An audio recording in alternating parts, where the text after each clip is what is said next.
All right, my friends. So this past Saturday, I entered a contest at La Quinta Skate Park.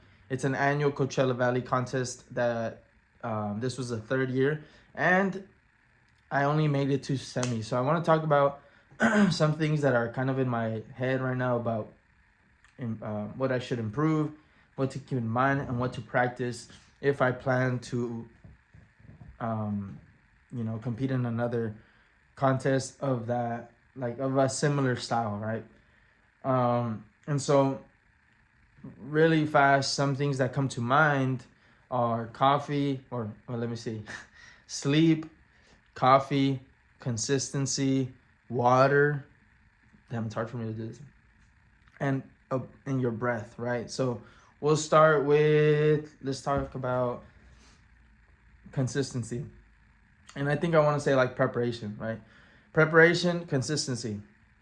When you are preparing, or when you are just skating day to day, are you building on your consistent bag of tricks? For example, some tricks that I say I would think, I would love to think I have consistency on would be tricks like hard flip, tray flip, um, nose manny revert, nose manny nollie flip out, feeble to lip, front feebles, back lip, front lip. What else? Um, Big spins.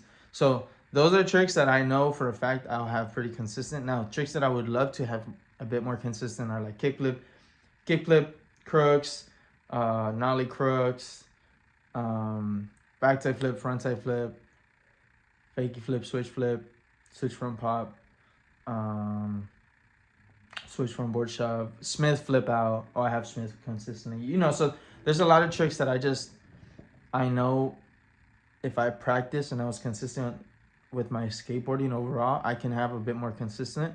And so, with those things in mind, now because of the experience I had at Coachella Valley, I'd make sure that every day I'm building on top of those tricks. It doesn't mean I'm learning them. No, it means that I'm building. I already know how to do them, and I'm just practicing them in different variations, different obstacles, making sure that I really have them consistent. So, maybe you can ask yourself, what tricks do I feel I can have consistent or promising for a contest and can work on, right? So that's one, preparation, consistency. Two, we'll go to sleep. Rookie mistake, I went to sleep like at 1:30. I'm not proud of that. And, there's a lot that went into that, but I went to sleep at 1:30. I had to wake up at 4 so that I can make it to the contest at La Quinta, and that's another long story that I won't get into. But what I will say is, you want to make sure that you're setting yourself up for, uh, in a way where it's more likely that you're gonna be able to get good sleep for a contest. So if you're building on top of a bad habit of going to sleep late, especially when a contest is about to come up, you're pretty much just setting yourself up for failure. And it's possible you can do very good, because actually that day I competed, I probably only had like 4 or 5 hours of sleep, and I actually made it to finals. And so it's just, you know, it's hard to really say it. No, actually, it's not hard. I'm sure everyone knows that you gotta get good sleep, but you just want to do your best, So set yourself up right. I guess it goes hand in hand with preparation too, making sure that your sleep schedule is consistent, um, and focus on things that we can control, right? So I want to bring that up because it's actually a very important reminder that I think a lot of us don't want to believe, but that's just the case. And so we talked about preparation, consistency, and then that's kind of one. Sleep. And now I want to talk about coffee. Okay, so this one, coffee.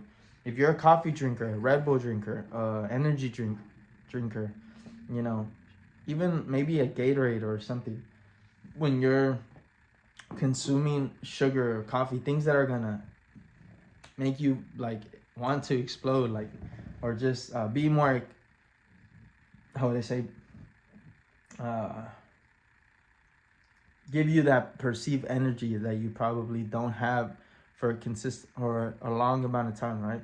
You want to make sure you are, how do I say, like taking your time ingesting those things, right? On top of water too, but take your time ingesting them, because the biggest mistake that I did or I can do at a contest is drink a coffee in like 30 minutes as opposed to throughout a 2 hour duration where it slowly kicks in, and it doesn't burn out, or it doesn't, I don't get a coffee high that just is added on to the adrenaline that comes naturally from being in an environment like a contest, right? Because I was noticing I drank a coffee like within 30 minutes, and then I got to the competition, I was registering, and my hands were shaking as I was giving them the fee. And so I was like, wow, I really should have taken my time with the coffee. There was no need to rush, but I think anxiety kind of got the best of me, and yeah, I just I did the wrong thing there. And so I want to, kind of plant that seed into you guys. Like, sometimes you don't need more coffee. Sorry. If you feel like you need coffee, right, to wake up, or you're someone who drinks coffee regularly, just drink it in very, like small amounts throughout the duration, right? Otherwise, you're going to likely have a crash, especially if you're someone who drinks it with a lot of sugars and milk and all this stuff. I drink just black coffee most of the time, espresso. So definitely I don't urge you guys to get an espresso. But so that's coffee, right? Energy drinks, sugar. You don't want to risk crashing or burning out the adrenaline. So those things are like game changers, honestly. I see a lot of people who are practicing very good, and they're drinking coffee, and then they just burn out. They fatigue pretty much mid-line because they're just so, like, they either crashed their adrenals, or they're not hydrated, right? So that brings me next to the water. You want to make sure, just like the coffee, you're drinking water in small amounts throughout the session. You don't want to need to pee every minute or every time you're about to go up. So you want to make sure you're slowly ingesting the water so that your body is absorbing it as efficient as possible. So that one's pretty self-explanatory. It's also good to prepare with electrolytes. There's always going to be a better option, so just choose the best option you have. Especially on a day of a competition, there's no reason to settle for the worst, like a Gatorade, to be honest. Set yourself up for success. I want to shout out Mitch, actually. He had some like Element packets, I think, electrolytes, and I'm not saying those are the best, but they're definitely better than a Gatorade. And so, yeah, just choose the best. Set yourself up for the best hydration method you can get, right? Bring water. I did the mistake of not bringing water, and I had to buy water bottles $1 each that were so small. It's kind of like, damn. So yes, there's water, and now the last one, breath. This one, if anything, it's probably after water the most important one, because if you are, as you're skating, warming up, breathing hard, your heart's beating fast, you got to take a break and just slow down the breath. The way you slow down the breath is making sure that you're extending the duration of the exhale. So if your breathing pattern is something like, damn, my nose is kind of clogged. You have to go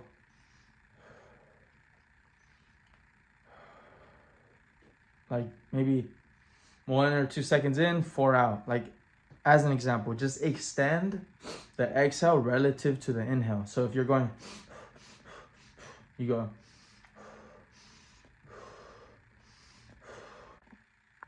So again, you have to slow down your breath. Can't stress how important that is.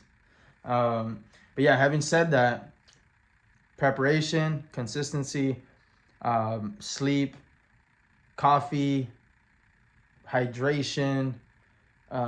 So let's say energy, not coffee. I just drink the coffee. And then the breath, slow down the breath. Those things, if you consider them, are definitely gonna come in clutch when you're competing or choose to compete. Now, if you are someone who never feels like they want to compete, I encourage you to actually just think about challenging yourself as you skate day to day.